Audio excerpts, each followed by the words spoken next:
Well, good morning, you all, and thank you all for being here. And welcome to day two of Medicines from the Earth. So I'm Mark Blumenthal. The reason that I chose this topic is because as of this month, so we're the third day of June, 2023. HerbalGram has become 40 years old as of this month. And I'll show that in a moment. So I don't have any copies of HerbalGram with me to hand out as inducements for you to come or leave, but there's some here.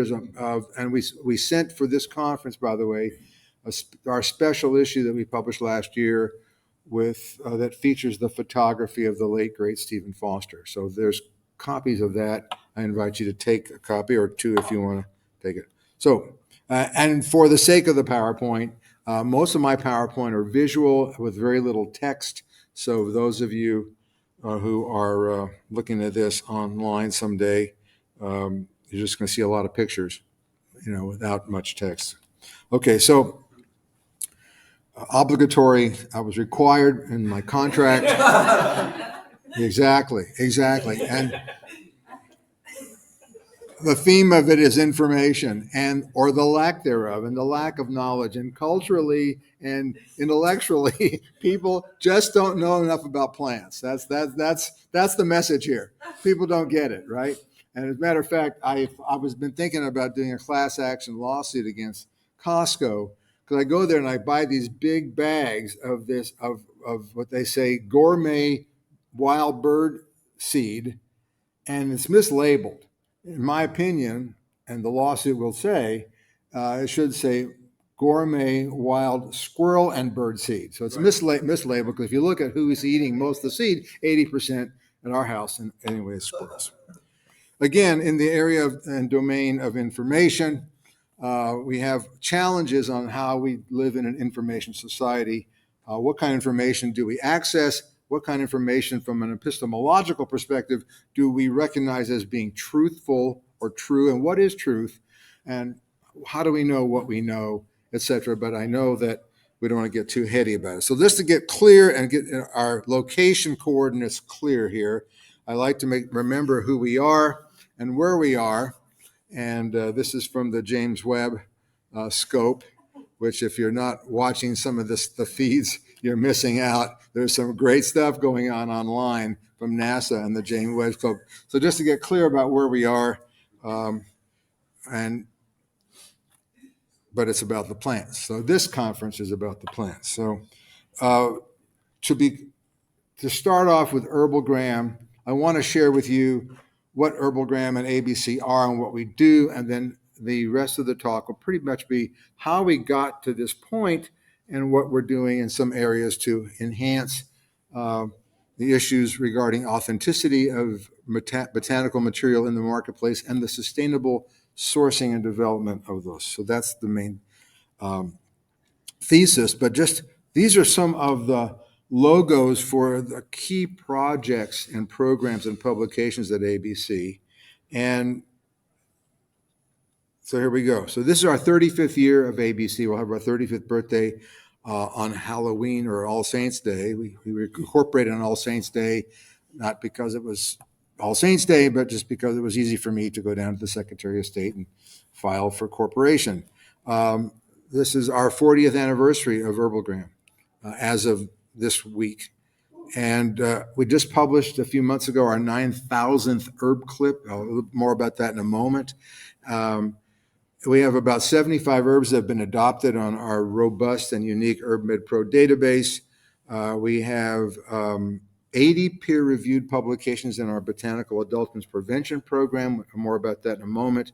We have members in over 80 countries in the world. So even though we're the American Botanical Council, we are an international organization. And if I were starting ABC today, knowing where it would have gone as it has the last 35 years, I would probably not choose American Botanical Council. I would choose global or intergalactic or some other more appropriate terminology.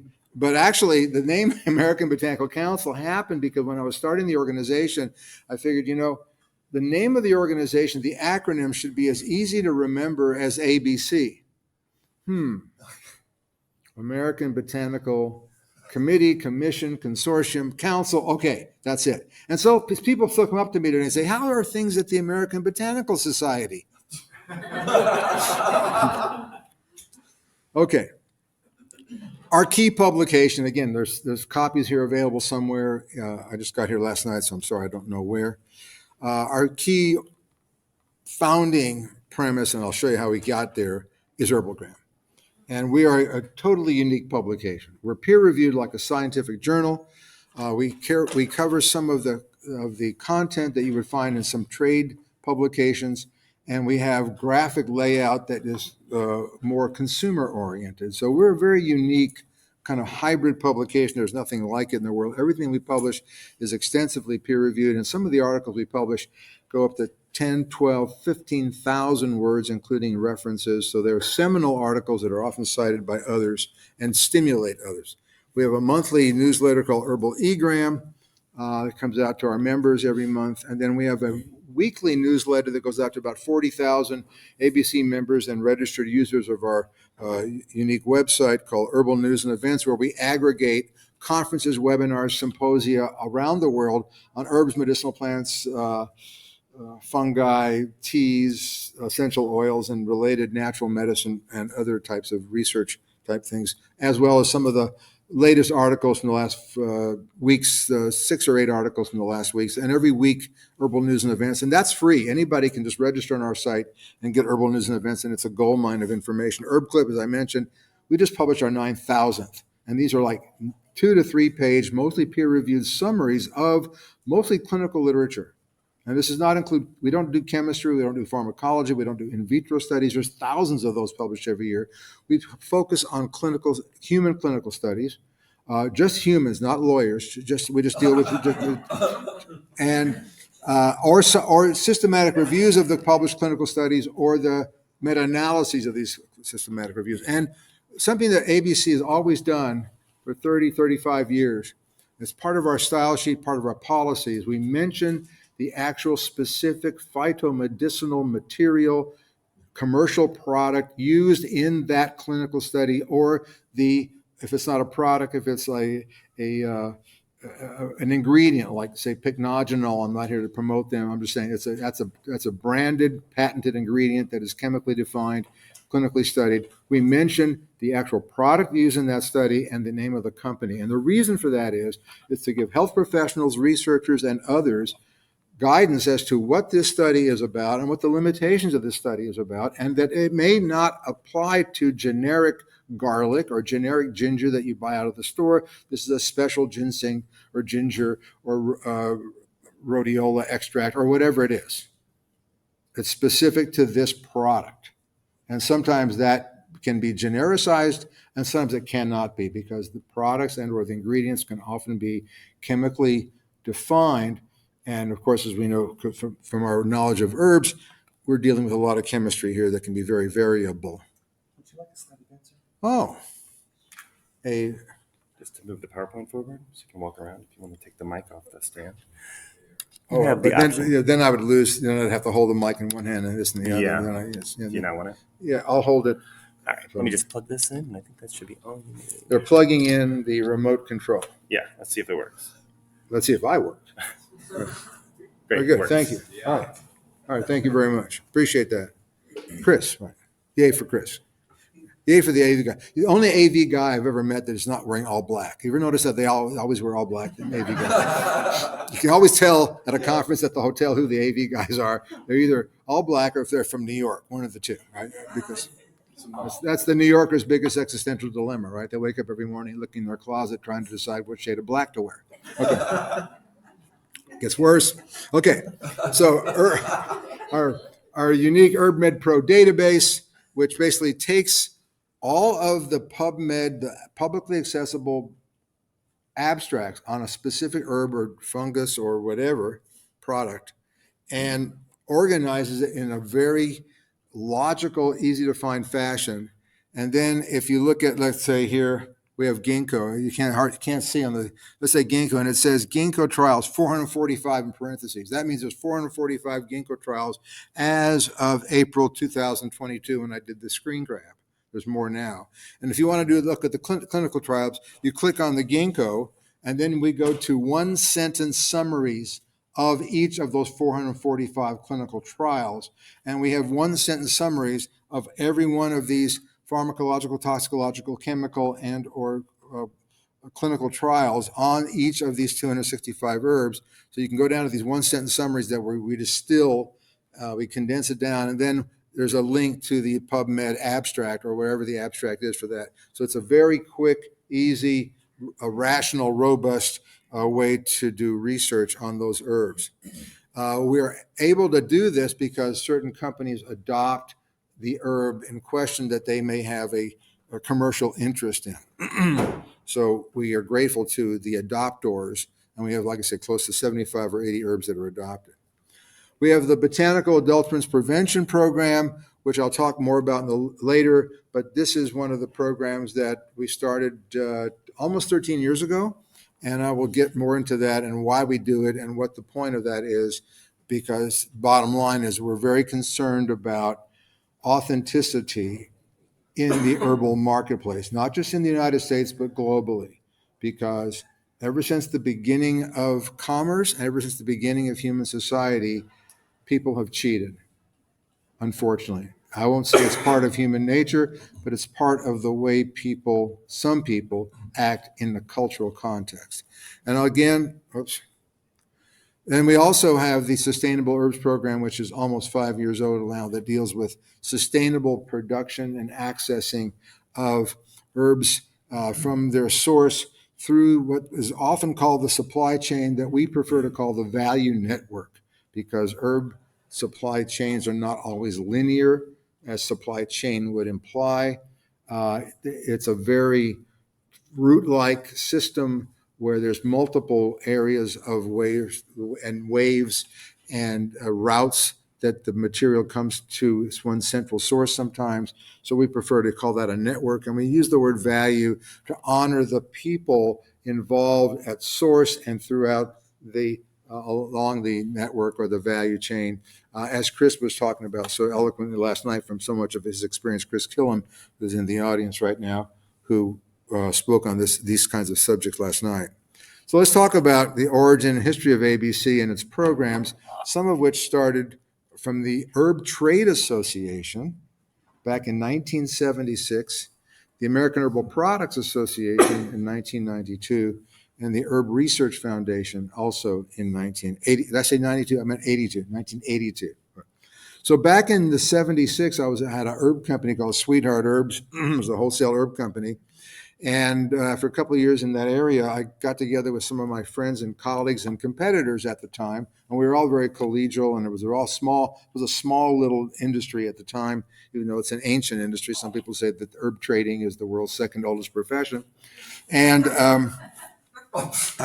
we said, hey, we need to have a conversation and a group and a community so that we can develop ways to communicate, agree on standards, nomenclature, government regulations, whatever, at that time, 1976, which is what, 47 years ago, 47 years ago. So during that time, I was president in 1979, the third president of HTA. And by the way, HTA, it was mainly hippies and Mormons from the Salt Lake City area. That was the herb trade primarily, because they were really into it. And the hippies did not want to invest all of the power of the presidency in one person. So we set up a troika based on the communist style of a troika, and we had a tri-presidential first year, which was Carolyn McDougall of Celestial Seasoning. She's the owner of Ticino today. Wonderful, incredible woman. Great product, caffeine-free teas and et cetera. Ticino. The late Ben Zeracor of the Famali Company, and the late Barry Meltzer of San Francisco Herb Company. So there was three presidents of HTA the first year.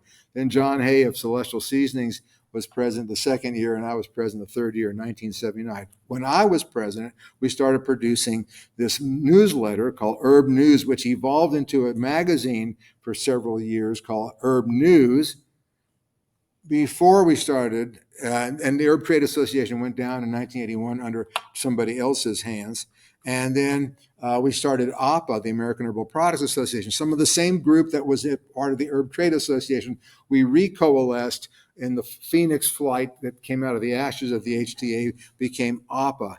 And while I was a founding board member of APA, the American Herbal Products Association, with Rob McCaleb at Celestial Seasonings, we started the Herb Research Foundation as well. And under the aegis of these groups, I started HerbalGram, and I branded it as Herb News HerbalGram so we could try to take the goodwill that we generated with the previous publication that I produced for HTA. And that was the first HerbalGram there on the left, and the latest issue on the right, issue number 137. So you can see that the news back in the day for HerbalGram. So the first news item was Herb Trade Association is defunct. That's been happening now for a year. In case you didn't know it, the organization that you used to belong to isn't happening anymore. And now we have a new organization, and it's called, and here's Rob and I. And so my hat off to Rob McCaleb, former lab director at Celestial Seasonings, a wonderful guy, and really the founding impetus for the Herb Research Foundation organization. I also want to throw a hat out to Barbara Johnston, BJ, who was our managing editor at HerbalGram for 17 years. She passed about 5 years ago. Amazing woman and dear friend. And she's the one that produced on her Mac 2, her Apple II, was that whatever they called it at that time, the little box that, you used to go, the first one was on a typewriter. Right? We did it at a typewriter, and we took it. And back then, by the way, we took the HerbalGram to the printer, and they printed 300 copies, and they collated it, and they stapled it, and then we folded it, and we stuck it in an envelope, and we addressed the envelope, and then we stuck it through the postage meter, because we didn't have email, we didn't have internet. The internet was there. It was the ARPANET. It was for Defense Department and university, but there was no World Wide Web. We didn't have fax machines. Some of the guys who were into international trade had telex machines, if you ever heard of the telex machine back in the early 80s, late 70s, but we didn't have all this electronic environment. It was printed and mailed, literally. And then for the natural products trade shows out in California every year, that happens around March or so, every year in March, I would put together an issue of HerbalGram, which would be send-ups of the industry and send-ups of the community, and some cartoons and some good times. And my favorite one was when the Satanic Verses was popular, and Salman Rushdie had been fatwad, into obscurity or into fame, but he had to kind of hide because he was considered an apostate. We did the Botanic Verses with the same logo. Okay, so that's, yes, FDA came down on the spice from space. There's the Botanic Verses. There it is, right there. You see it? It's like, anyway. Straight from the cover of the supermarket tabloids stuff. Okay. So we started ABC in 1983 as a way, this was HerbalGram. But then after 5 years of producing HerbalGram and 17 issues of HerbalGram, I decided I wanted to go full time because I'd been in the herb business. I was doing consulting. I was doing insulting, whatever I could do to get, I was a freelance writer writing for various trade publications and East-West Journal, which became Natural Health and New Age Journal, and I would write articles, for a couple $100, whatever you could get, back then.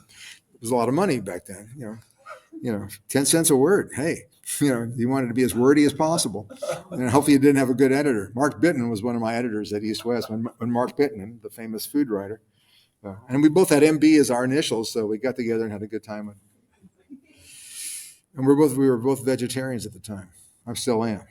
So I started ABC as a vehicle to take HerbalGram, this newsletter I was doing for Herb Research Foundation and APA, and take it to another level. I had a vision of taking HerbalGram into a Scientific American kind of visual.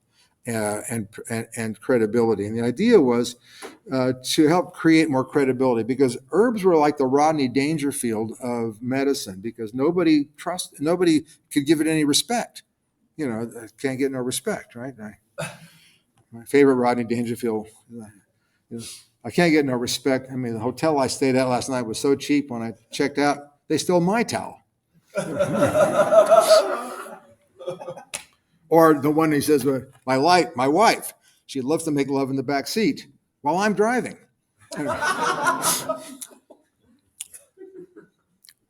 So we started, here we go, not working. All right. So we started ABC, and the idea was to create a logo that would have resonance, relevance, and educational value. And Stephen Foster and I, of blessed memory, and I'll be mentioning Stephen numerous times, a brother and a supporter and a partner, and who's gone now. But Stephen and I came up with the idea of using echinacea. And at that time, echinacea outside the herbal community was not very well known. It was not a household word in the culture. We wanted to take echinacea and take it to the next level. Stephen had written the first book on echinacea in modern times since John Irby Lloyd's book back in 1920 or so. So it was like in 50 or 60 years, he was the first book available on echinacea. So echinacea, for obvious reasons, native to North America, was one of the most valued botanicals by the Plains Indians. The safety is well established. There's scientific research. One of the species in the genus, or two of them, were federally listed endangered species, Echinacea tennesseeensis.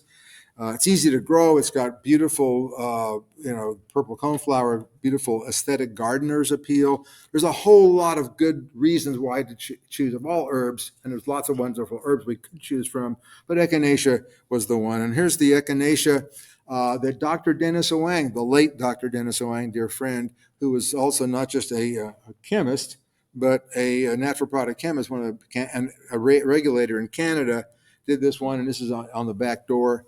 At ABC, the side door. This is our logo done in stained glass by Dennis Oang. Okay, but we are a science organization. The whole function of ABC was to be a science organization. Let's focus on the science, right? So, because again, herbs were not getting respect where they needed to get respect. And what was happening is there was a growing body of clinical literature emerging out of Europe, primarily Germany, but other parts of Europe, where they had a different perspective and cultural connection to herbs than we have over here, especially at the time. And we were one of the first, if not the first, to come over to systematically report on European phytomedicinal research at a clinical level, because they were just unknown. And you would hear doctors and scientists saying, yes, but there's no science on this stuff. Well, actually, yes, there is. The problem is you just haven't seen it. And so, because understandably, it's not being served up. So part of our job, part of our main mission as a science-based education organization, 501c3, nonprofit, tax exempt, we can take your donations, they're tax deductible. And it was that nobody was systematically or even unsystematically reporting on this stuff, and people just didn't know. It was ignorance of the fact that it was there. So you had the ignorance of the science because the system wasn't delivering it. We became the first part of the system, if you will, or the non-system that reported the science and continues to report on the science. So HerbalGram, in a sense, then, as part of ABC, and it was the basic reason for ABC, the reason we started ABC initially was that we could have a nonprofit platform to take HerbalGram to another level. At the same time, I didn't want to be beholden to my advertisers if I were to have advertisers, and initially we didn't have advertisers. I didn't want to be under the political or economic or commercial thumbscrew pressure of advertisers saying, well, we're going to drop our ad if you publish this article or whatever, which happens in trade consumer publications. Advertisers influence the content often. It's not rocket science to know that. They do that on television as well. So that's why you don't see a lot of hard-hitting news reports about the problems associated in the pharmaceutical industry, because they are dependent on the billions of dollars that are spent by the pharmaceutical industry for advertising. Just look at cable news. How much of that news is brought to you by the pharmaceutical industry? And I'm not an anti-pharmaceutical guy. There's a place for pharmaceuticals, but there's also a rightful and righteous place for herbs, and especially those that have been scrutinized through appropriate science and appropriate technology, etc., for their role, not just historically and ethnobotanically and culturally, but their role today. And we don't necessarily validate herbs because we have clinical trials on them, because after all, herbs didn't just start working with the advent of the randomized controlled trial in the 1950s and 60s. Herbs have always worked. And my favorite bumper sticker, if I were to make one, is just herbs work, period. It's just that just says it right there. And yet at the same time, we felt compelled to bring that information in a way that would be palatable to and understandable to a body of health professionals and other researchers, etc. This is just a snapshot of the type of programs that by 2001, after 13 years of ABC, by 2001, the different publications and programs that began through ABC that are basically the genesis, or the HerbalGram was the foundational energy for. And there's a lot of it, it's just a bunch of, I don't want to get into reading all of my slides here. You can see there's a whole lot of stuff there. And there's more since then. And some of those projects and programs we're not doing anymore. Things have evolved in 35 years, of course, and hopefully. And yet the fact of the matter is, all this started with an 8-page newsletter in 1983 to let people know what's going on with research and with media, to the extent there was any media, very little, with government and regulation, what's going on in the industry. 8 pages, then 12 pages, then 16 pages, then 24 pages, from the local print shop to the place where we had to fold them and spindle fold and mutilate them and mail them. Remember that? Do not spindle fold or mutilate. No? I always wondered what the spindle meant. Why? What does spindle mean? Why? And it was the spike. The spike, exactly. It was the spike that people had on their desk, and they would take the paper and stick it on the spindle so the paper wouldn't blow away with the fans that were, or whatever. I don't know. It's like the office of the 30s, right? It's 100 years ago almost. Okay, so one of the first things we did when we started ABC, besides helped promote HerbalGram, Stephen and I said, there's all this literature. And Stephen, you and I know about this literature, but a lot of people don't. So instead of trying to create new literature, which we are doing also, let's go get permission from these professors like Schultes and Farnsworth and Jim Duke and Vero Tyler and all these people. Let's go get permission from them and their publishers in their various journals and book chapters and get permission to reprint this material as classic botanical reprints, because this material was really good about the ethnobotany, ethnopharmacology, the role of herbs that play, the role that medicinal plants play in therapy as conventional medicines, that 25% of the modern drugs at that time came from plants. There's this paper called Medicinal Plants and Therapy from the Bulletin of the World Health Organization, written by Professor Farnsworth and his group at the University of Illinois in Chicago. And it showed the 119 modern drugs that are derived directly from plants. And 79% of them correlate directly with their historical use in ethnobotany. It's not a stretch when you're doing drug discovery. And ABC is also not just about dietary supplements and teas and fungal products, etc., sold as supplements, but we're also about drug discovery, development of modern pharmaceutical drugs from plants and or fungi from natural sources. That's just as legitimate as anything else that we're doing. So we published 4 different volumes of these classic botanical reprints. And here's some of them that I mentioned. And the idea was to give people very quickly the case for herbal medicine, the case for using medicinal plants as leads for modern drugs, etc., because we were straddling both of those worlds. And it made sense. And then I said to Stephen, we keep getting these calls from the media, and they're asking questions about ginseng and ginger and echinacea and ginkgo, and they don't know. Let's produce some broadsides. Let's do 1 or 2 page broadsides, which basically gives people like mini monographs. And out of that conversation, we developed like 15 or 16 of these botanical booklets, these little 8-page botanical booklets with 4-color covers that's of Stephen Foster's beautiful top photography. This is 1991. And we printed 10,000 copies of each of these booklets, and we sold them in racks in health food stores, and we basically gave them to health food stores, and we gave them to journalists. In other words, people would say, well, what can you tell us about milk thistle? Let us send this to you. And we mailed it to them. Because we didn't have email until 1998. So we were mailing this stuff to them in the snail mail.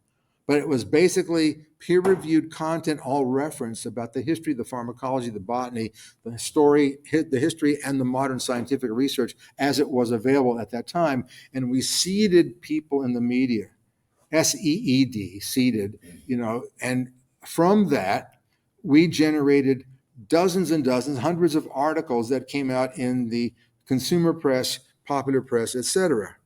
We also started carrying other books from other publishers and from other organizations, mainly the books that are dealing with the technical textbook type books, the books that are $89 to $389 back in the day. And eventually we had like over 400 books and monographs and CDs in our catalog, our book catalog, which was actually eventually became a tear out, stapled in, tipped in our magazine. It was like a 16 or 32 page catalog that we published thousands of copies of, tens of thousands of copies of. And we sold these mainly high-end technical reference books, textbooks, because people didn't know these were available. And people all over the world, before Amazon came along, we were selling thousands and thousands of dollars of books per month. It was a great profit center, but we didn't intend it that way. It happened. It grew that way. And Professor Farnsworth, Dr. Norman Farnsworth, said that just reading our book catalog was an education unto itself. Just seeing the breadth and the depth of the quality of the types of books that we're offering that are available in the world, that people had no idea where are they going to go. There was nothing like this. And then eventually Amazon took over all the sales of books, and trying to compete with Amazon became a fool's errand, and we got out of the book business. But we still published our own books. And in 1998, we published what probably was one of our most famous books, which is the Complete German Commissioning Monographs, because we had spent 5 years translating what the German government had done that no other government had done, especially a Western government, where they took a division of what we would call the Food and Drug Administration. Over there, it's called something else. And the Commission E, there's a Commission D, a Commission B. There's different commissions, Commission C, but the Commission E were experts, physicians, pharmacists, pharmacologists, pharmacognosists with expertise in medicinal plants, and they reviewed all of the available evidence, scientific and otherwise, available on all the drugs, herbal drugs sold in German pharmacies as medicines, and determined which ones that had adequate scientific basis for safety and a benefit for at least one claimed benefit, because these were herbal drugs sold in German pharmacies. And the commissioning monographs became, in effect, package inserts.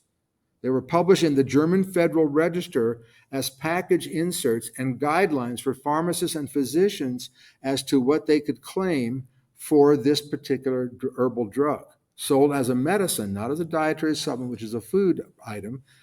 That was the point. And we brought it to the table. We started this project before the Dietary Supplement Health and Education Act was passed.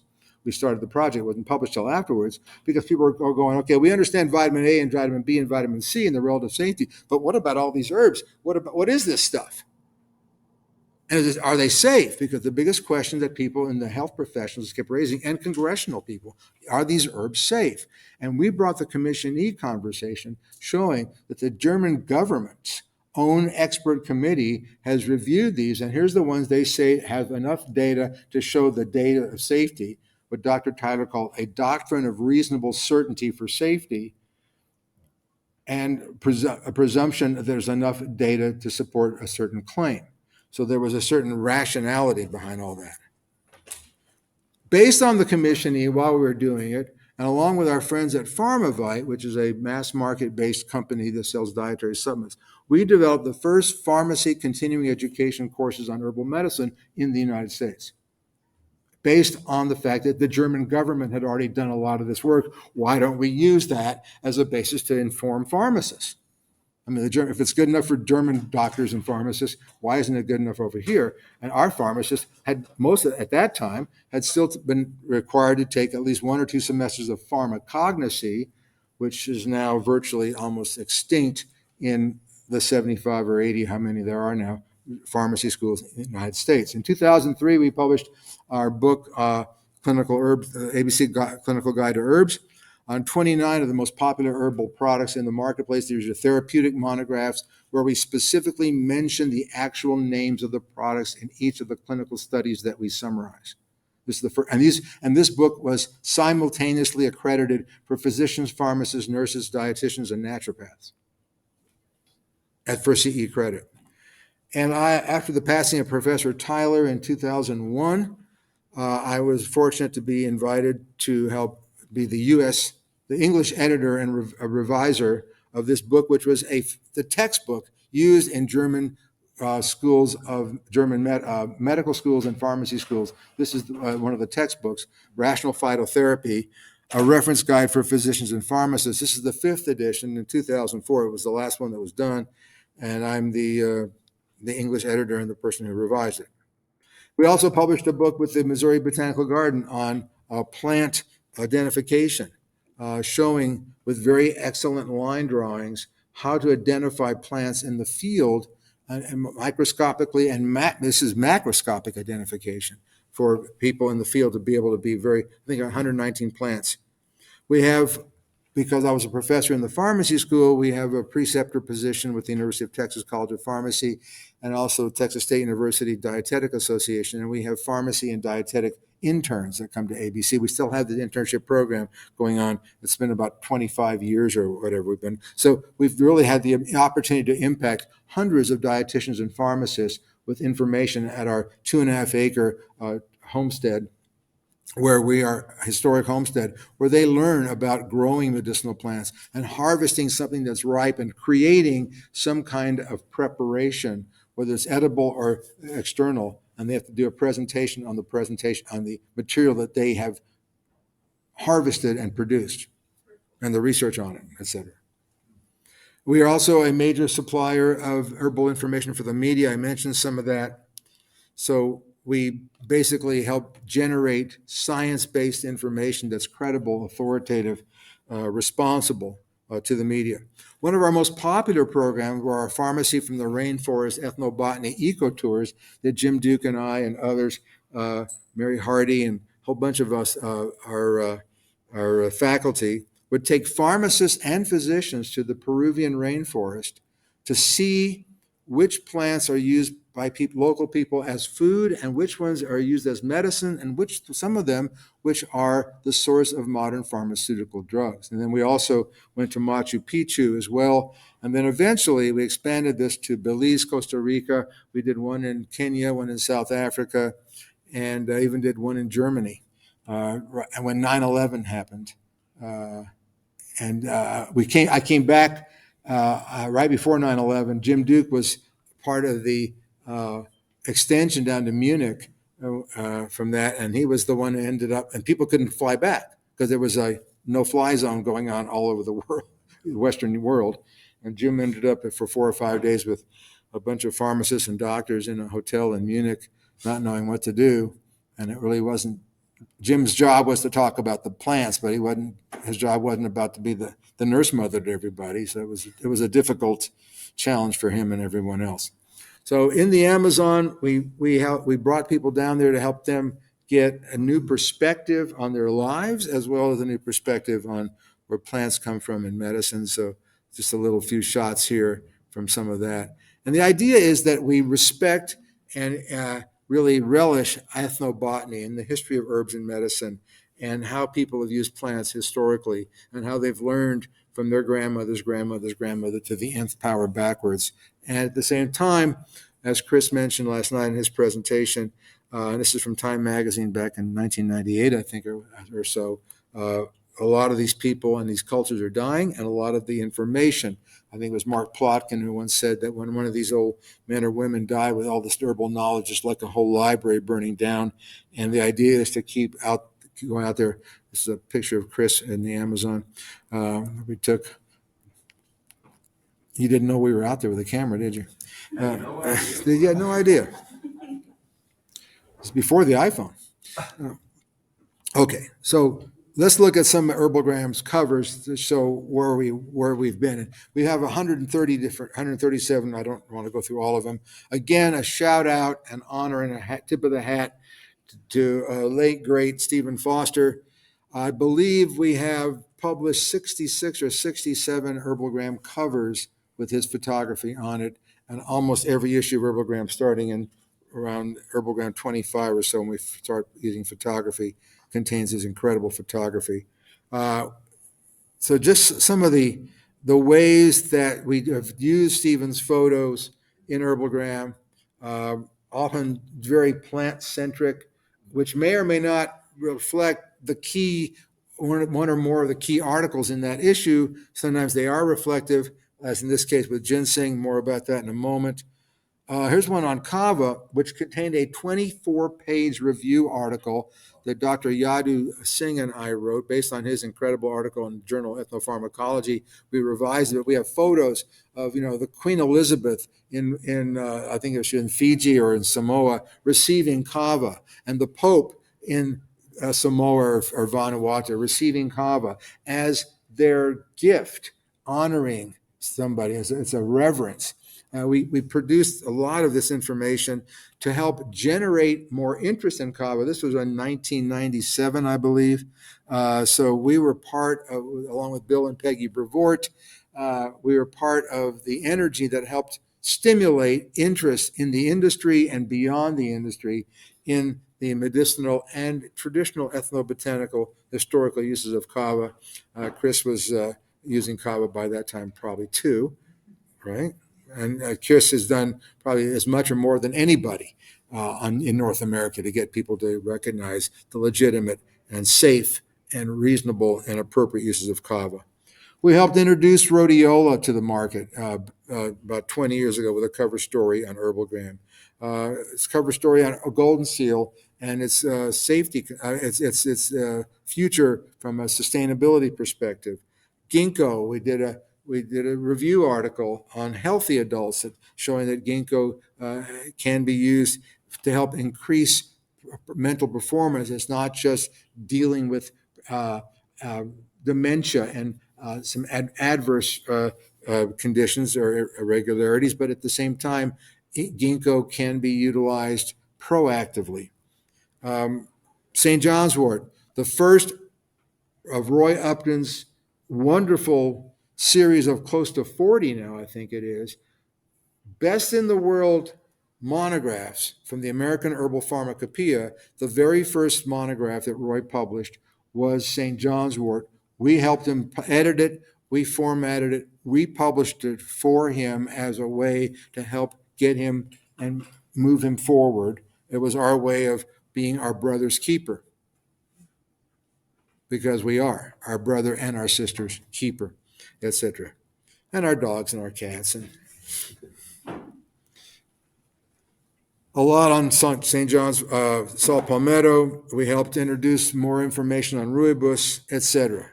And then sometimes we would have a whole series, occasionally, not always repeatedly, but over the years, articles on conservation and sustainability. Here's one on lady slipper. And the interesting thing is, this one on lady slipper in HerbalGram in 2021, HerbalGram 131. The article on the left, HerbalGram 115 in 1988, we talked about the fact that HerbalGram was being CITES listed. We went to APA and other organizations to say there's no point, there's no reason, there's no justification for the herb industry to be selling lady slipper. At that time, and back in the day when I had my herb company in the 70s, it was very commonly traded. If you look at these companies that supplied botanicals, yellow lady slipper root or pink lady slipper root, it was just lady slipper, was sold as a sedative herb, or it was sold with lady slipper with hops, valerian, skullcap, and some of your sedative and unnerving herbs. It was a common, relatively common ingredient. We went to the industry and we said, this is a no-no. We should not, and these are lady slipper harvested in the United States, mainly in the Southeast and Appalachian area. We said, we shouldn't do this. And the very first trade recommendation that the American Herbal Products Association, to their credit, did was to basically try to ban, and they didn't have the authority to ban, but just tell their members, you shouldn't be selling lady slipper. And within a few years, suppliers and manufacturers removed lady slipper from herbal products made in the United States. You don't see it anymore for good reason, because it's endangered basically. And we have other herbs that are just as good or better. We don't need it. But we were generators of that conversation. Golden seal, I mentioned it. It was CITES listed in 1997 as a threatened, not endangered species. We had put an article about that by Joy Bannerman and HerbalGram back there on the left. And then about 22 years later, we said, let's look and see what kind of population biology and information is available now, 20 some odd years later, on the current viability of golden seal. And we did this cover story showing what was then and what is now. And let's revisit this conversation, because it's not just a one-off, it's an ongoing process. We have featured various places that are in peril of development, that are unique places. This is a place in British Columbia, the Stoltman Wilderness. In 2009, we published the very first article that dealt with the question, what's going to happen with global warming and the future of medicinal plants?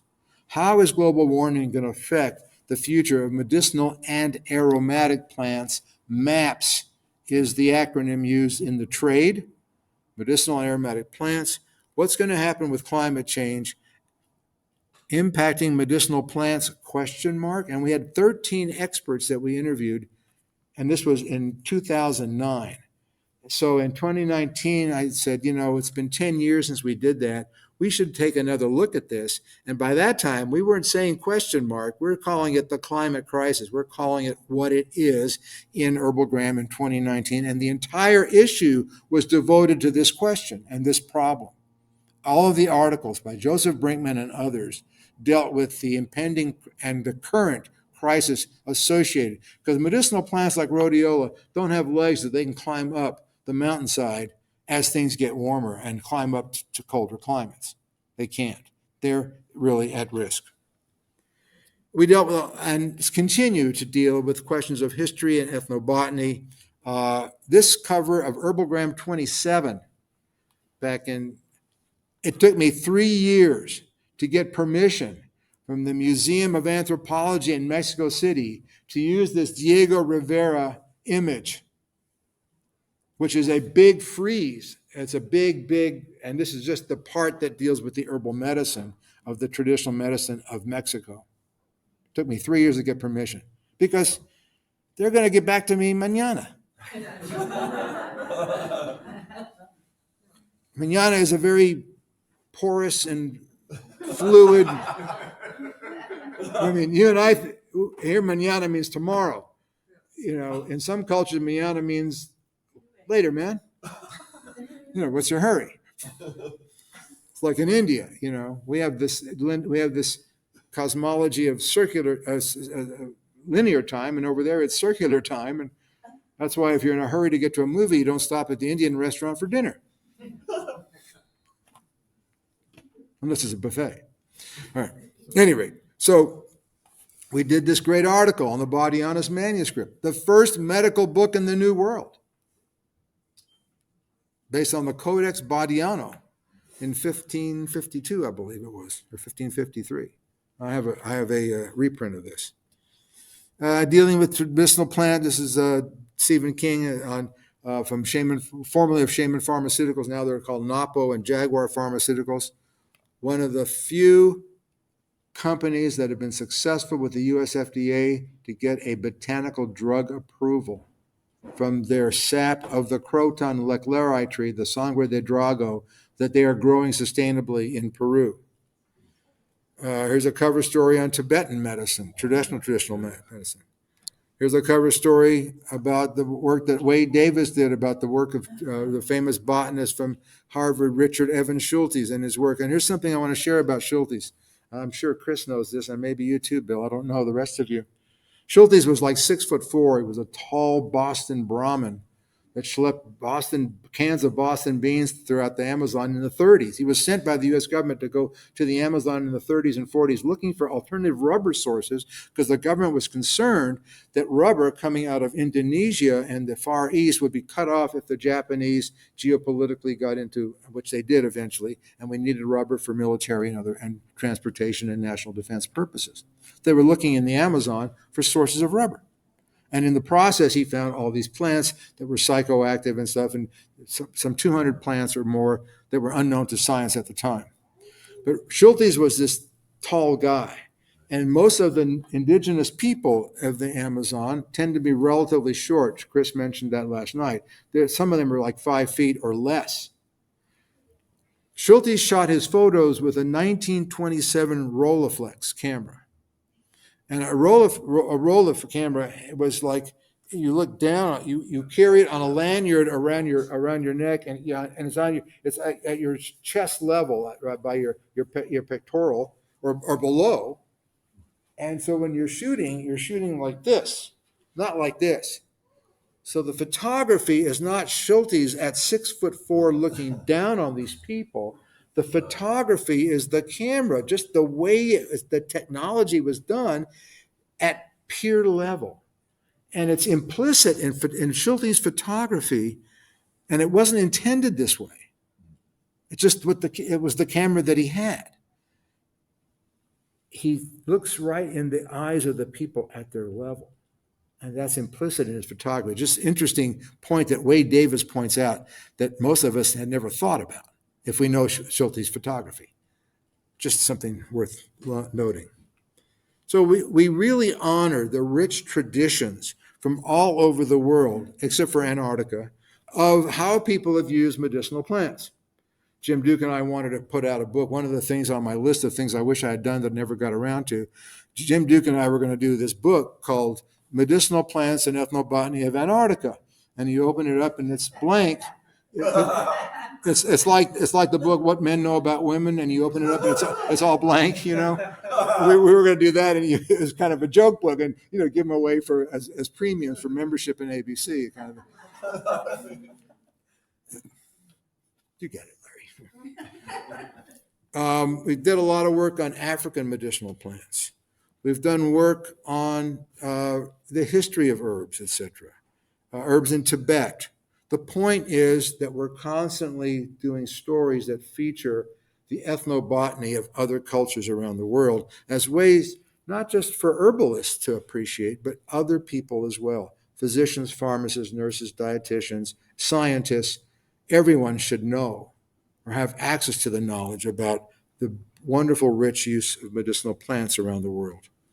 We've also, back in the day, were leaders in regulatory. We don't focus on that now. But at the time, in the 80s and 90s, we were leaders in communicating what was going on about the regulatory. Here's HerbalGram number 2 in 1983 and 84. And this was about a very important court case 10 years before the passage of the Dietary Supplement Health and Education Act that basically the industry won against the FDA. The Famali Herb Company sued the FDA because the FDA said you cannot file GRAS for Schizandra and some of these Chinese herbs because there's no history of use in the United States of their safe use. Well, the law never said in the United States. It was FDA's very narrow, restrictive, limited interpretation that would rule out the safety of foreign herbal products if that were allowed to stand. And the Famali company, and it was called Famali because that was the name of their cat, So they named their company the Famali Company. These are little anecdotes that'll never be known in the history books. The Famali Company sued the FDA, the HHS, Health and Human Services, because said the law never said in the United States. That's a very restrictive, and the Ninth Circuit Court of Appeals agreed with them and said, FDA, you have to open up your interpretation. It's too narrow, which opened up the floodgates, so to speak, or narrowly, for industry to bring in botanicals without FDA saying that you can't show that this is unsafe, this is safe, based on Chinese or Indian data, because now you can. And this is 10 years before the Dietary Supplement Health and Education Act created an infrastructure legally for herbs to come in and be able to be sold safely, but also with claims, which is another level of how the industry started expanding and exploding at that time. But this was a key issue. But nobody really understood the significance of this, and I'm grateful that we had the foresight to make it our cover story, such as our cover story was in HerbalGram number 2. You can see this was typed out on a Selectric typewriter. If you ever remember the IBM Selectric typewriters with the little balls, right? So we would cover stuff about what's happening. Lauren Israelson and Bob Pinko. Bob Pinko was the former director of the Food and Drug Administration's over-the-counter drug review. They said, FDA said, well, these are drugs. These are not foods. If you guys want to bring these in and sell these, you have to get drug approval. So they took 2 of the herbs that were the most safe and had some of the best clinical research, ginger and I think valerian. And they did the European American Phytomedicines Coalition, a group of European phytomedicines company, and Nature's Way and a few companies in the United States. And they petitioned the FDA, look, here's our data on ginger and valerian. We want you to open up the over-the-counter drug monograph for nighttime sleep aid, valerian, and for motion sickness, ginger. And here's our data. And the FDA never responded. So they tried with 2 of the best candidates that had at that time some of the best literature. They tried to go the over-the-counter drug route, which FDA was saying, this is again before DSHEA was passed. This is 1992, 31 years ago. FDA was saying, no, these are drugs. You can't sell them as supplements. And yet when they tried to go the drug route, FDA just sat there and did not respond. They never have formally responded 31 years later. So that's why a year later, Senator Orrin Hatch introduced what he called at the time the Health Freedom Bill that would have created a safe haven for herbs as dietary supplements, a new term, or food supplement was the term back then. We chose the word dietary because it's hard to prove that echinacea and golden seal are foods, but people take them dietarily because they're on the lazy Susan at the breakfast table with the one-a-day vitamins. So they're dietarily intake, and that's where the word dietary supplement came from, whereas in Europe they still use the word food supplement. That's the term of art in Europe. And we said, we herbal people said, we can't use the word food because they're going to cleave us off in a few minutes. How are they going to prove that echinacea is a food or golden seal is a food? Not in my house, it's not. Ginger, yeah. Golden seal, no. Garlic, yeah. Ginseng, yeah. These were foods. Echinacea and golden seal, no, etc. You get the point. This is seminal stuff. I won't get bogged down, but in 2000, because of this is an unregulated industry. You guys are an unregulated industry. We published an article by Bill Solar at the time, who was the head of scientific affairs at what is now the Consumer Health Products Association, which is the over-the-counter drug industry. And he wrote an article from the over-the-counter drug industry. It was intentional on my part to ask him to write this, because showing that these are regulated. And then 12 years later, I got him and Holly Bain, who is a leading herb and supplement industry attorney, who was in the supplement industry and then went to law school. So she came to law as a supplement believer and educator. She worked for Rainbow Light, Holly did. and she's a top attorney in this field, they co-wrote a much expanded article by 2012 showing all the different authorities that the U.S. government has to regulate herbs and supplements and how they are regulated, to help dispel the myth that these are an unregulated industry. And we have given this article out to dozens and dozens of reporters and other people and government officials who, so now they don't say that it's an unregulated industry. They say underregulated industry. They still have their bias, but at least they can't say it's unregulated. So anyway, there's Jim Duke talking about the botanical alternative, and it's Jim early on showing what herbs can be used as alternatives to conventional pharmaceutical prescription drugs. And this is important seed information. We're showing people that there's a place for herbal medicine in modern healthcare. And Dr. Tyler, same thing. And he was focusing on the clinically tested phytomedicines of Europe.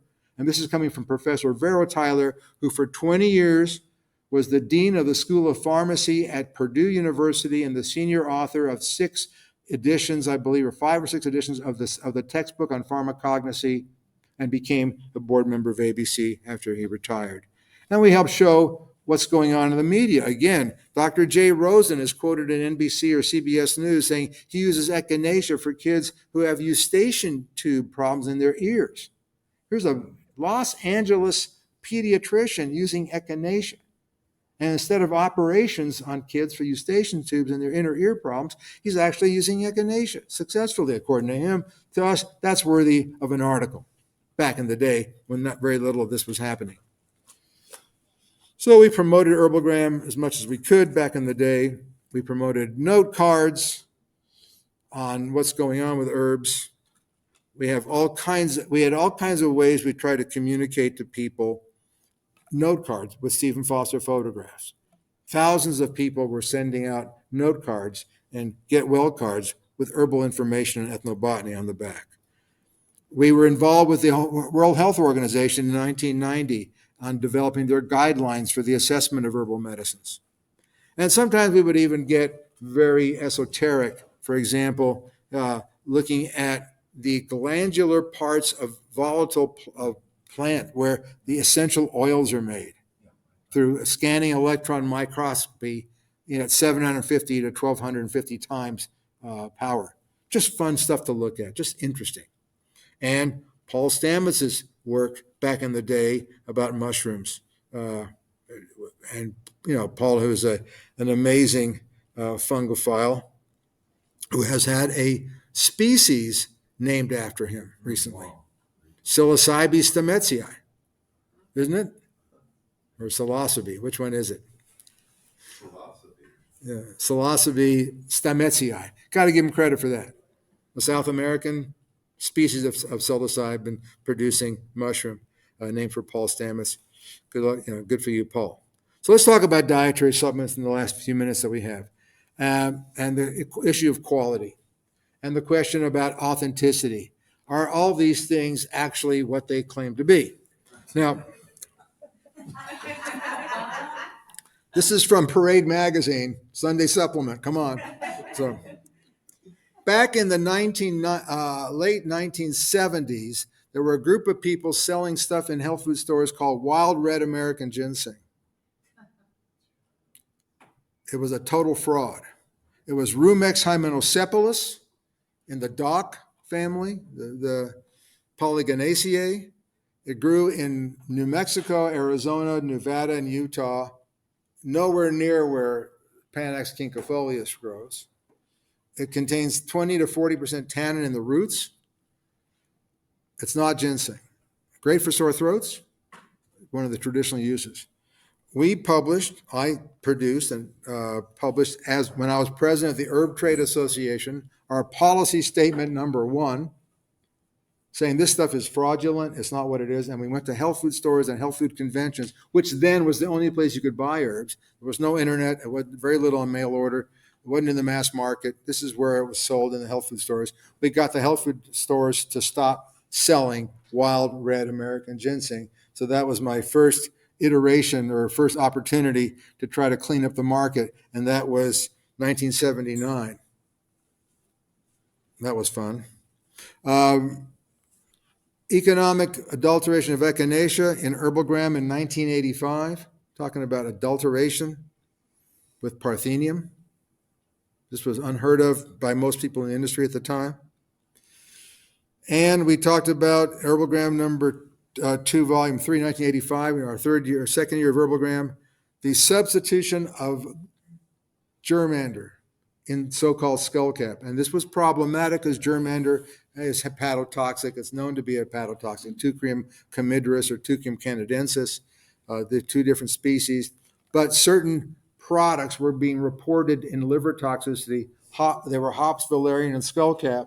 The skullcap wasn't skullcap, it was germander. And still to this day, in certain adverse event reporting and toxicology listservs, you can find that hops and valerian are reported to be hepatotoxic, not because they're hepatotoxic, not because they have any reports of it, but they were in naturopathic type formulations in the 70s that contained skullcap as well, and the skullcap wasn't skullcaps, it was germander.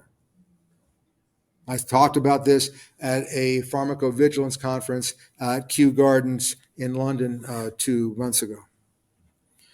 Back in the 1980s, there was this stuff being sold in little pills, little bitty balls from China, from Hong Kong, and people were buying them for rheumatoid arthritis, inflammation, pain, and they were getting results. And they were buying it from health food stores in the Southwest. We worked with the Texas Department of Health to expose that this stuff had been tested to contain phenylbutazone and other undeclared prescription drugs. And we were the first to utilize the terminology that is now utilized by the trade associations and the Food and Drug Administration when you see these spiked reports of these spiked herbal products or supplements that really contain prescription drugs that are not disclosed. We talk about prescription drugs masquerade as Chinese arthritis formula. We were the first to use, back in 1990, the term masquerading, because I was just called by a reporter from England last week. What about the prescription drugs being used in sexual products that are sexual herbal products? I said, that's not an herbal product. It's an illegal drug masquerading as a dietary supplement. Because that's what it is. And the terminology needs to be clear. We don't call those supplements. We don't call those herbal products. They're illegal drugs that the formulators, that the marketers are illegally masquerading. Back in the 1990s, American Botanical Council, through an analytical method we developed at University of Illinois Chicago and University of Ottawa, which today is the USP method for ginseng. We tested 500 ginseng products in North America to determine if they were accurately labeled and contained ginseng. Nobody in the world has ever tested that many products on anything to this date. It took us 4 or 5 years to do it. We published part of that in the standardized testing part of this. After 9/11 happened, our funding dried up and we couldn't publish the rest of it. But we started this process of actually looking at the market for fraud. And the bottom line was about 25% of the ginseng products were either mislabeled or adulterated, not what they claimed to be. We report through our Herb Market Report every year, which is one of our most widely cited publications, what the growth of the market is. The HerbalGram Herbal Market Report, here's the one for 2021, 9.7% increase. And every year for 20 years, it's been growing. This last year in 22, we'll probably show a plateauing because things have leveled off after the pandemic. But in the mainstream market, and in a minute I'll show you the health food market, these are the top 22 best-selling herbs. The ones in yellow are herbs that we have confirmed are subject to adulteration. I'm not saying they're all adulterated, and let's get clear about this. I'm not saying they're adulterated. I say they're subject to adulteration. Here is the mass market, some of the very same herbs in different ranking of priority and popularity in the health food market. The bottom line is this. The first statistic is the mass. The second statistic is the health food market, just from those 22 that I showed you from the 2021 market report, the last year we have data. 36% to 55% respectively are subject to adulteration of the most popular 22 herbs based on those two preceding slides. Then the question is, okay, we know they're subject to adulteration. There's cheating and fraud going on. How much adulteration is really out there? That's the question.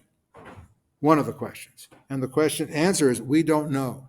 So right now we're working on an extensive paper where we're taking 5 of the most popular herbs in the marketplace that we know are adulterated, looking at all the data, because sometimes somebody will do a report on 12 products or 15 products or 35 products. Where did they get those products? Were they from Amazon? Were they on the internet from other sources? Were they from the health food store? Were they from a physician? Were they from mass market? Or all the above? Did they make an attempt to fully replicate and reflect the market? In most cases, no. They just took enough that they would have some significance statistically, but they don't necessarily represent the market. And the question is, what is the reflection on the market? We don't know. And this paper that we're working on is an attempt to try to take the 5 popular herbs that we know are adulterated and try to figure out an algorithm, a process, a procedure of how to approach. How do we know what extent of the adulteration that we know is happening, how much is out there? Because some people say, well, there's only a little adulteration. This is really a solution looking for a problem. Not so much, really. If there's adulteration going on, that's a problem.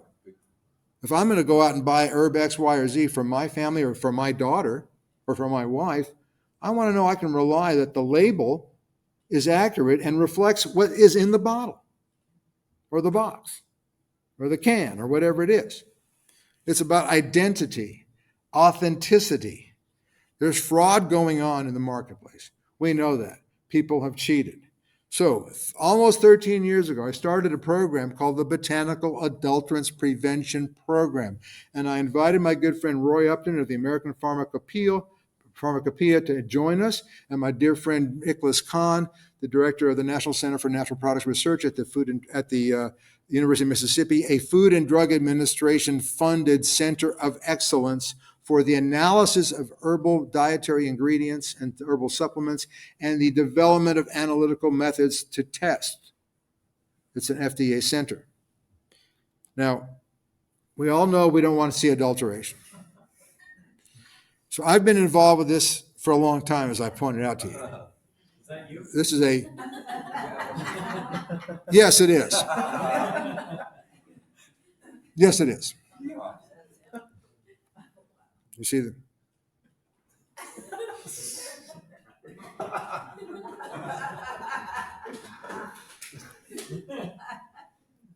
Last September, I had the honor of being invited to the celebration of life of Olivia Newton-John, who was a dear friend, and her husband, Amazon John Easterling, is a dear friend. I was invited.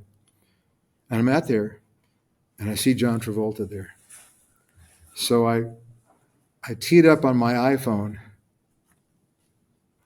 that photo. And I went up to him and explained to him that I had been in the herb business, still involved, friend of John's. And this is a poster that I had made in May of 1980 to knock off John Travolta from this poster where he is actually with the Lone Star beer. I got a bottle of Ginseng Rush in my hand. And I had the sign made for Katz's because he was at Gillies and I had to be at the Jewish Delicatessen, of course. That's the other joke. This is May 1980. And my daughter says I should put this on my tombstone. My daughter says, John Travolta looks at this and he looks at me, he goes, "You're a lot cuter than I was." This is a global problem, this question of adulteration. It happens all over the world. And there's always a bad apple in the barrel. The problem is there's lots and lots of barrels. They're all over the place. And yet there's many companies that are owned and or managed by ethical, responsible people who care about the quality and the authenticity of the ingredients that they're putting into consumer products, and they even also care about the experience that their customer is having with their product, whether they're putting the stuff in their mouth or putting it on their skin. There are people who care. And then there's the rest of them out there. So when we use the word adulteration, by the way, we're talking about the intentional concealment of a substitution or dilution or removal of some valuable ingredient and or insertion of a fraudulent ingredient to the economic gain of the seller, to the economic detriment of the buyer, and sometimes to the health detriment of the buyer. Because fortunately, most of the things that we have tested are not, or have reviewed the tests on, I should say, are not posing a public health problem. They're not safety issues.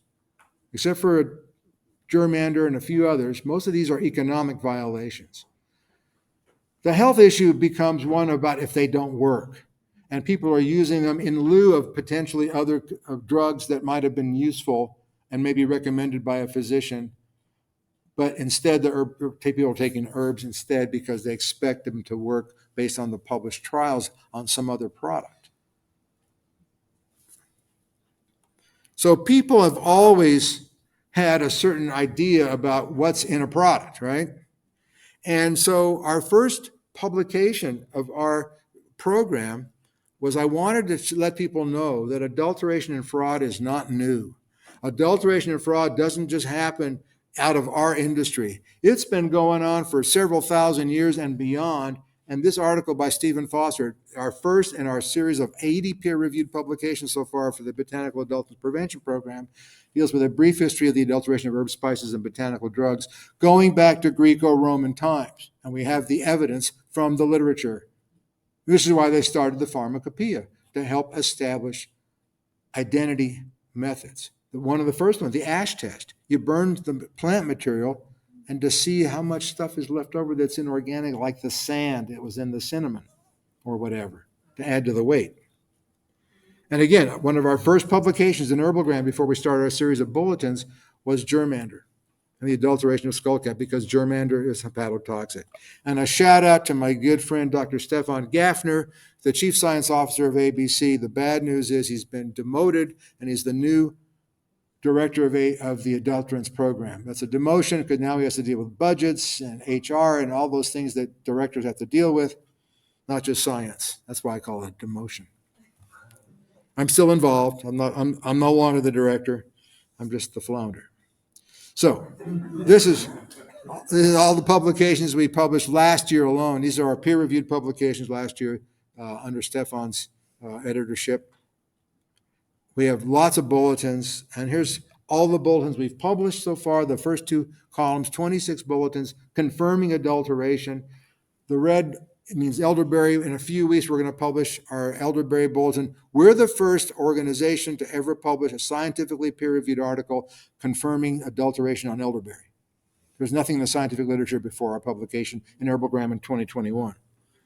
And I'm not proud about that, by the way. I'm sorry to say that elderberry is being adulterated, especially after the huge amount of demand that's out there. It takes 3 or 4 years to elderberry to fruit. You can't plant elderberry knowing there's a huge consumer interest here and have it available in the fall to harvest. It doesn't work that way. Ashwagandha, maybe a year or less. A lot of other stuff, you can get them in 3 to 6 months or whatever. Elderberry, 4 years. It's a long-term conversation. Ginseng, 4 to 6 years. So this outline of our bulletins, I won't get into all that. But in addition to our bulletins confirming adulteration based on other people's publications in the scientific literature, I said we should look at the lab methods. What's going on with the lab methods? And we're doing something that nobody in the world has done, and we're doing what was called laboratory guidance documents. We look at all the analytical laboratory methods. It's very wonky. It's very technological. It's very chemical, as well as dealing with DNA and other stuff, depending on the type of analytical methods. And we have published so far 15 analytical lab guidance documents with lavender oil coming out this summer. That's finished and peer-reviewed, coming out shortly. In other words, which methods work, which methods don't work, based on the adulteration that's going on today. The method you're using in your lab may have been published 20 or 30 years ago and may have been fine 20 or 30 years ago based on what was in the market then. But in the literature, there's a little C in front of the term GMP. CGMP stands for Current Good Manufacturing Practices. And the lab testing methods that you used 20 or 30 years ago may no longer be current to reflect the type of adulteration going on today. More on that in a second. We've published 80 peer-reviewed publications in the literature and on our website in the Botanical Adulterants Prevention Program, and all of it is available for free to anybody in the world that can take it and use it and help set their specifications for their products. It's free access. Anybody can take it and use it. All we ask is you register. And it's underwritten by over 200 companies, organizations at all around the world that help support us. We have a newsletter that comes out 3 times a year dealing with all kinds of reports. Here's some examples of what we have. Here's saw palmetto. The first 4 are legitimate. Look at the last 4. They're kind of light. Those are not true saw palmetto. It's some kind of vegetable oil or palm oil. But what's worse, wait, there's more. In 2017, several papers were published on so-called saw palmetto, and they found that they contain essential fatty acids that are derived from chicken, beef, pork, and lamb. They're taking the fat from the animal from the slaughterhouse. They take it next door or across the street or down the road to a rendering plant where this fat is then broken down and fractionated and to different fatty acids. And then those fatty acids are recombined in the ratios stipulated in the United States Pharmacopoeia and the European Pharmacopoeia monographs for analytical confirmation that this is saw palmetto. Oh.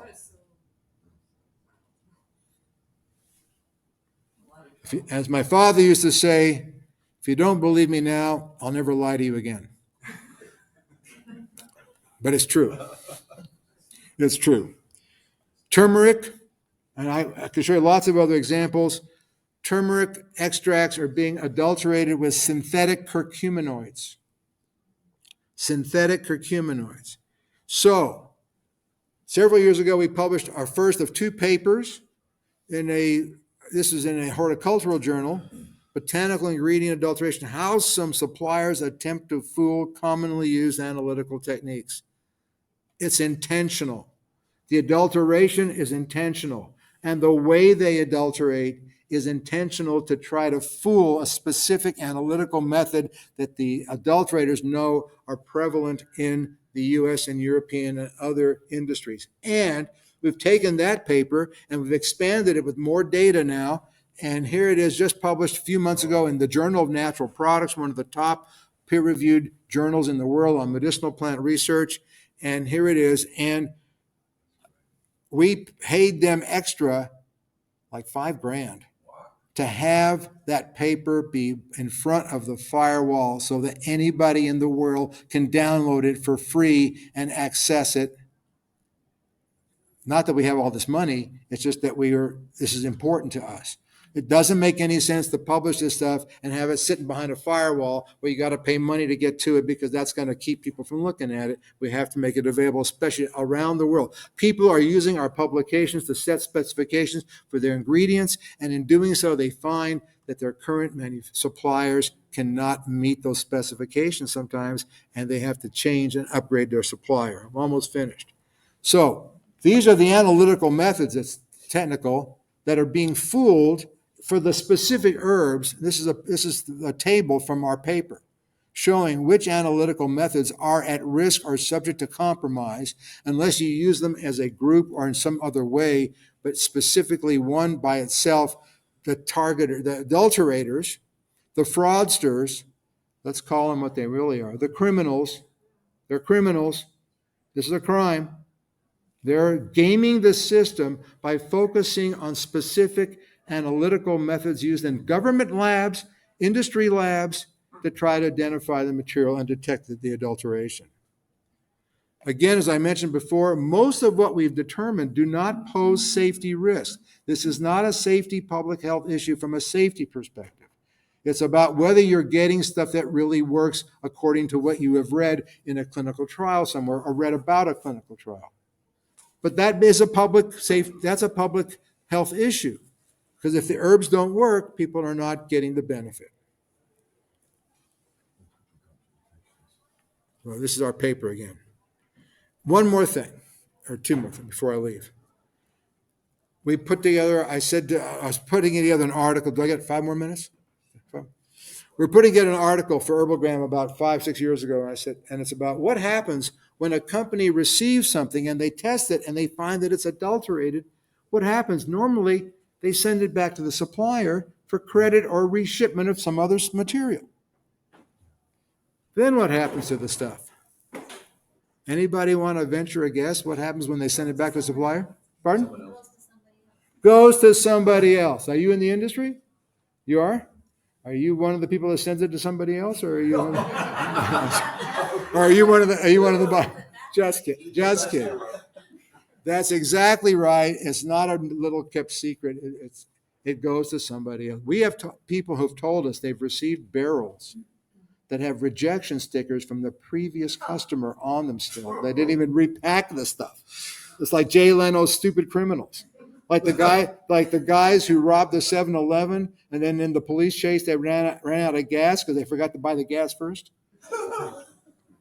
Any rate, so we put together, instead of an article about this, we put together an SOP, a best practices standard operating procedure based on voluntary contracts that the buyer and the seller have that says, the buyer says, I'm the company going to manufacture a product from your ingredient, or ingredients plural. If you send me something that we agree at that lab over there, based on the lab method that we've both agreed to, the analytical method, and your stuff that you send me is either adulterated beyond my ability to recondition it under the law or have some third party recondition. If it can't be reconditioned, it's called irreparably defective. If it's irreparably defective and not reparably defective under the law, because things can be reconditioned. If it's that way and it's sitting in our quarantine section of our warehouse, we're not sending it back to you. We're not paying you. You owe us the extra money for the testing, and you owe us for the third-party certified company that's going to come pick it up and take it to the landfill or to the incinerator. In other words, burn it, don't return it. And this is our new SOP that we're proposing for industry, and we have a number of companies that are looking at it to consider endorsing it. We have companies that have already endorsed it, and we have trade associations that have already approved it and endorsed it as policy for their members. Because, unfortunately, there are people out there who cheat. And this is a way for industry members that are responsible to take control and be empowered, because the GMP rules, the good manufacturing rules, practice rules for the United States and other countries around the world, the British Herbal Medicine Association has endorsed this. They're silent on what to do if you get something that's irreparably defective. We've created a new term of art for the regulatory literature, irreparably defective. If it's reparable, fix it under the law. If it's just out of spec because it's the wrong color green, send it back for the different color green, whatever.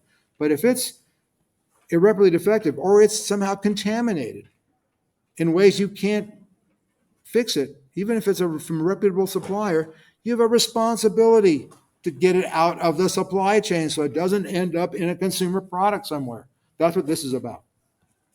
So before I leave, one more thing.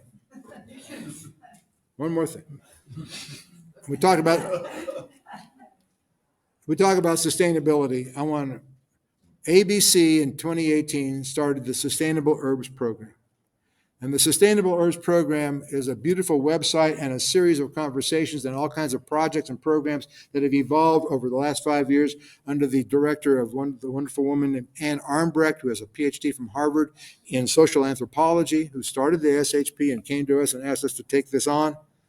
And what we are doing is we're asking the question, do you know where your herbs come from? And do you know why it's important that you do know? And do you know who the people are that are part of that supply chain value network? That's the key term here. And what's going on? How sustainable is our industry? And how can we make it more sustainable? And how can we build lasting supply chain that are sustainable value networks? So we have a wonderful website. We put on 37, I think, free webinars that are available to anybody in the world, and they are on our website. Our webinars deal with the people-plant connection. It's about people and plants. We just published and are relaunching our Sustainability Toolkit 2.0. It's an 88-page document that any company, no matter where they are in the path towards sustainable practices or the path of sustainability, whether you're just starting, if you're way halfway down the road, if you're like traditional medicinals and you've been doing it for 20 years, they're using our toolkit. It's giving people references and resources on how to be more sustainable in a business. We just published this 21-minute video on Costa Rican farmers' support of, we should show it here, but we're doing, how people are using regenerative agriculture to produce herbs and medicinal plants. In April, we just did a webinar for health professionals on why they should be more interested in sustainability and understand that sustainability issues affects their ability to continue accessing some of the herbs and herbal products they're relying on and utilizing. We have this learning journey for our supporters that's coming up in Appalachia, in this area, coming up in September. I want to do a shout out. These are not just ABC supporters. These are the actual underwriters, the inaugural underwriters of the Sustainable Herbs Program. A shout out to these 17 groups, including UNPA and other ones that have come on since. And a great book, which I encourage you to read if you're interested in this conversation, is Ann Armbrecht's wonderful book on the business of botanicals, where she talks about the evolution of the herb industry over the last 50 years and who are the companies and who are the people that do it. And one more thing that we do in HerbalGram that I haven't mentioned yet. We're all getting older. We're aging. And aging has its effects on us. We have gravity to deal with. We have all kinds of things that are going on with our bodies and our minds.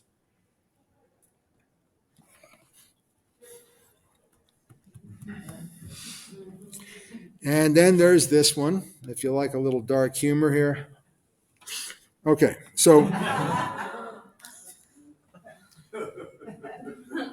one of the things that people tell me they love about HerbalGram is when they get it in the mail, the first thing they do sometimes is they go to the back and they look at the memorials. So just in closing, what I want to do is honor very quickly some of our sisters and brothers who have left us in the last year and a half or so, because it's important for us to recognize that we are an interweb community of people. Often we know each other through wonderful opportunities and conferences like this. We have these opportunities to know people through their communications because they write books or they write articles, or we heard a webinar of theirs. And these are people who've dedicated their lives to supporting what we love, which is the herbs and the plants and the fungi and the biosphere that we grow up in. I feel honored to have met Champ in Memphis 30 years ago. The first black pharmacist working in a hospital in Memphis, and looked at his store. Champion's Pharmacy and Herb Store. He was the center of his community when it came to healing. And I could tell you a story about probably 15 out of the 18 people I'm showing you because I knew them, fortunately. One of the nice things about being in this field is we get to know our brothers and sisters. And there's some wonderful people that are incredible. And if you haven't read her book, I encourage you, read this book beside Ann Armbrecht's book, because Barbara Griggs gives us the development of Western medicine from the herbal perspective. Amazing woman. And if you like to read, you should read Peter Gorman, the first guy to write about ayahuasca in North America, I believe back in 86 it was. Wrote for High Times Magazine. And my dear friend Paul Lee. If it weren't for Paul Lee, I probably never would have started the American Botanical Council. Paul Lee introduced me to Jim Duke, Norman Farnsworth, Vero Tyler, Walter Lewis, John Staba, all the different a lot of the herbal professors and researchers I met through Paul Lee, who was there at Harvard as one of the co-editors of the Psychedelic Review with Timothy Leary, Richard Alpert, and Ralph Netzner. And Paul Lee was the fourth editor of the Psychedelic Review in the 1960s at Harvard. Rex's mom started Forever Living. If anybody's into cannabis, Rafi, he's the guy that basically helped elucidate the chemistry and pharmacology of THC and CBD. The world's premier researcher, Dick Passwater and Charles Wambabi. There's more than I can do. But right here in North Carolina, a tip of the hat to my old friend Ken Wilcox in Boone, North Carolina. Ken was one of the old line herb traders going back a long way. And Dr. Shi. And I mentioned his name before because he and his wife owned the Famali Herb Company, Ben Zarakor, who successfully sued the FDA in the Famali case. He's the guy that paid for all that. So I said ABC's in 81 countries. A quick shout out to Lauren Isberson, Kenneth Murdoch, Jan Komps, and Anton Graf, who are the ones who got me the first check so I could start the American Botanical Council. These are the guys who put up the money so I could start ABC, the first $25,000, so I could get letterhead and a fax machine. These are the guys. And these are the first board members of ABC beside myself: Jim Duke, Norman Farnsworth, and Vero Tyler. And I got some breaking news. ABC is going to be launching soon our new YouTube network, Herb TV, where we're going to be putting out our own videos, ABC videos, SHP videos, hopefully videos from Chris, who's generously supported us, and videos from others. We're working with Rosemary to get some of her videos, and we're aggregating herbal videos from various sources in our new channel called Herb TV. So I want to thank you for your time and attention. Linnea and Larry, thank you for including me.